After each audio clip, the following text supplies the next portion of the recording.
Hey, this is Matt Steen, co-founder of Chemistry Staffing, and we're here for another chemistry conversation. I'm really excited today. Have Kadi Cole joining us. Now, Kadi, she's done a little bit of everything, I think, if I understand correctly. You know, she spent about 16 years on staff with churches. She was at, I think, Christ Fellowship down in Florida, finished up as the executive director of multi-site, then left to go and help churches and organizations really think through leadership development. One of the things that she's really gotten into here lately is this idea of how do we develop female leaders in the church. She wrote the book on it, both, literally and I guess figuratively. But Kadi, thank you for taking some time to talk to us this morning. Well, thanks for having me, Matt. I'm really glad to be here. Oh, good. So Kadi, one of the things we work with churches all the time that are wanting to rethink who they're hiring and who they're bringing on their staff team. One of the things that we get from time to time is, hey, we'd really like to consider hiring a woman for this position. Now, I don't think that this will be a surprise, but for so long, pastoral ministry and ministry staff teams have been predominantly men, right? And so bringing a woman onto a pastoral staff or ministry staff position a lot of times is just a new concept for so many of the churches that we work with. And so I was wondering if maybe we could spend some time talking a little bit about what does a church need to know when bringing a woman into a ministry position on their staff team, and maybe how do we help develop their leadership and how do we help develop them in that role over the time that they're there? That is absolutely. That's a great question, Matt. And I'm always so excited to hear that churches are wanting to figure out a way to bring more women on the staff. I think many churches, regardless of their theology, are seeing the value of women, seeing the giftedness of women. Most churches in America are 61% female. And so the majority of our congregations are women, but they make up less than 10% of our leadership roles, our formal leadership roles. And that discrepancy really pays itself out in the congregation. I think even during this time of the pandemic, when we don't necessarily have our typical Sunday morning gatherings the way we always have, women are 30% more likely to volunteer. The majority of them run their finances and make the majority of the decisions around where tithes are directed. And so if we're not paying attention to women and their role in our churches and the decisions they're making that really have a big impact on our ministry, we're really missing an opportunity to really serve all of our body. And so bringing women on staff is a huge piece of that. I would say one of the most important things to look at is what is the current culture for women serving in leadership. And many churches have a lot of women on staff. So I would encourage leaders, particularly senior leaders, executive teams, to not just take a look at and think, gosh, we have a ton of women on staff. Are they actually women in real leadership roles that have authority and responsibility? Are they held accountable to things? When you're wanting to really use women's voices and women's leadership gifts, you want to make sure we're talking about leadership roles. And then if you don't have a lot of women in those roles, there's probably a reason. It could be things that are from the area of country you're in. It could be the guy who ran the church before you was really outspoken about the issue of women in leadership. It could be maybe that you are carrying on some traditions or some practices that without even realizing it, you may be sending messages about women in leadership or not in leadership that might be unintentional that are preventing women from stepping forward. Can you unpack that a little bit? Because I mean, you said you might not realize that this is some of what you're doing. So what are some of those things that we might not realize that, if I'm the executive pastor, that I might not realize I'm doing that discourages women from leading?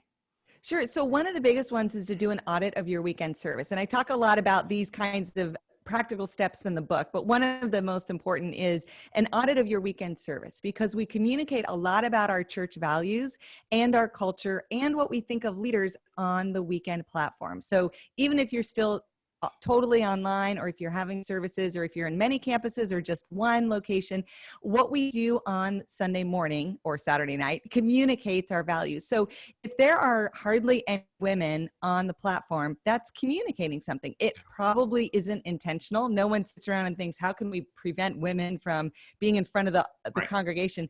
But unless we're intentional about it, it does send a hidden message.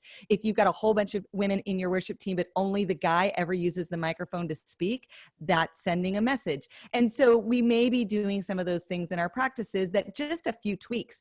Even if you're in, again, a very conservative or complementarian environment, there are a lot of things that don't have spiritual authority connected to them in our weekend services that you can easily invite women to be a part of, making the announcements, doing a setup for a song and explaining the history of the song, doing transitions. There's many ways, coming up and talking about her women's small group by celebrating small groups. You're affirming leadership, you're affirming women without necessarily violating anything that you held deeply in your values. And that's the biggest issue, right? Is really knowing your theology and then being clear about it so that your culture carries out your theology. Most of the time when I work with churches, there's a miss on that. And it happens in both directions. We have very complementarian churches that have women leading at all levels, including the executive team, and are staying very faithful to their theology. And we have very strong progressive or egalitarian churches that have almost no women leading at all levels of leadership. And that actually is against their theology. So we want to make sure that what we believe we're living out. That's where women can find the most empowerment and be the strongest leaders, and most importantly, contribute to the mission of your church. The goal is to move your church forward. We need all the gifts that God gives us in order to be able to do that. That's awesome. That's awesome. I really like the idea of hey, there's ways that you can do this, still honor your theology. Because this doesn't need to be the theological war that so many times it becomes, but there's ways to do this and still honor where you're coming from and your tradition. That's great. So talk to me a little bit about how this works in the day-to-day life in a church staff team. How a senior pastor, executive pastor who's a male, how do they help to pour into and develop the leadership gifts of a children's director or children's pastor, whatever language the church is using, right? or small groups director or pastor, or whatever that role is. How do they do that in a way that what do we not typically think of that we need to think of differently when this is a woman? Well, I like to encourage leaders to think of this not as a male or female strategy. This is a leader strategy. So if you have a non-leader in a leadership role, you should not treat them like a leader. But if you have a leader in a leadership role, please treat him or her like a leader. And leaders need to be coached. Leaders need to be challenged. Leaders need to be corrected. Leaders need to be encouraged. Leaders need to be sponsored for opportunities and promotions. They need to be mentored. All of those qualities that you would do for a guy leader, you need to offer a female leader because she's a leader. She needs all of those things.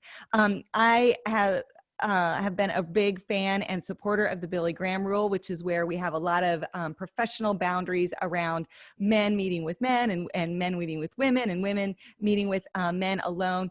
I've been a recipient of that. I actually go into great detail about it on the book because the history of it is really fascinating. We've lost some of the original intent of what Billy Graham and his team originated, that those sort of guidelines. My challenge for leaders is that we have been living under sort of this bubble that the Billy Graham rule and how we interact with one another protects us from sexual sin. And in some ways it does. But we live in a technology, texting, email, private, online things. Most of the churches I've consulted through a moral failure have not violated the Billy Graham rule explicitly. And so it's really not as protective as we think it is. We also live in an LGBTQ world where men meeting just with men one-on-one is no longer above reproach. So we need to kind of get our head out of the sand and actually change our leadership practices for safety and inclusion for everyone, not just around gender. So one practical tip I like to encourage people is there's sort of this old leadership adage to always take someone along with you, which is when you go to the hospital or go to a conference, you just bring someone with you and debrief with them along the way.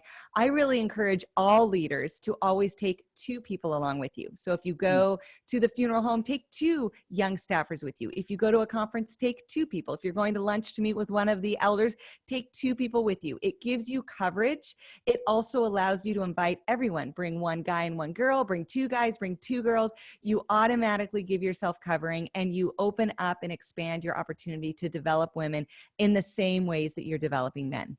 That's awesome. That's awesome. Now, when you start to unpack this, I mean, do you get pushback when you say, "Hey, take two people with you," or anything like that? Or no, I think actually what I mostly get is senior pastors looking at me and going, "I never thought about it that way." Yeah. First of all, I never thought about me and my latest seminary intern traveling together and sharing a room to save costs. It never dawned on me that that was putting me in a compromising position. And secondly, it never dawned on me that I can only do that with men. I didn't make the connection that I was actually sending this message to women, that I didn't care enough to develop their leadership like I do these other guys. And again, both unintentional, good-hearted pastors, really godly, wonderful leaders, but our past kind of historical practices that worked for us. And really the way most of us, if you're, in your 40s or later, we were raised developmentally by pastors where those protections were wonderful for their career. They're not wonderful for our career anymore. They will not work anymore for us. And so we have to reinvent them in a way that expands the kingdom. It doesn't limit the kingdom.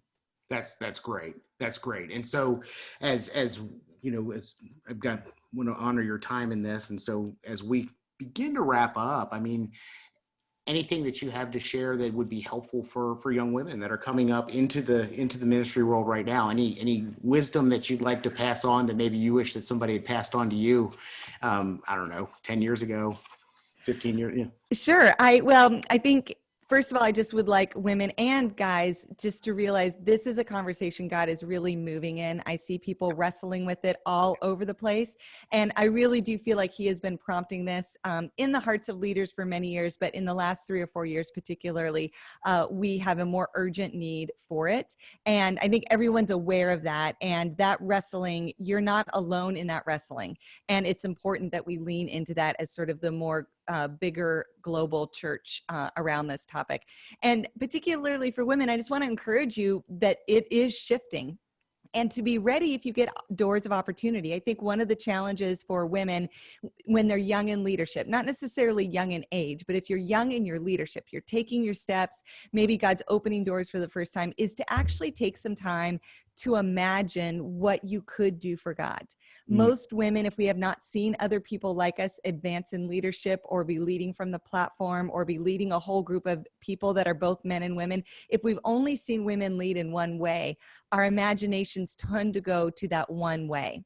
Right. And so we just perpetuate the process. We're really the generation of women where almost anything could be possible for us, but we have to live it in our imagination, kind of what I call a prayerful imagination. It's not like you go crazy and you can imagine anything, but with God directing you, dream and envision what could be. There's no guarantee it will happen, but it will be almost impossible for it to happen if you haven't at least imagined something like it happening, because women tend to say no to opportunities they can't imagine happening for themselves. So let's just start imagining and envisioning. And you guys out there, please help us know what's possible. Walk by a woman leader on your team and say, hey, just so you know, you've got this great gift. I can't wait to see what God is going to do with you here with that gift.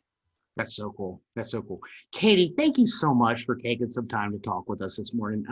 If you want to learn more about Kadi, kadicole.com. It's KADICOLE.com. And we'll link to this down below, or check out Developing Female Leaders. We'll link off to that as well. But Kadi, thank you so much. Thanks for having me, Matt.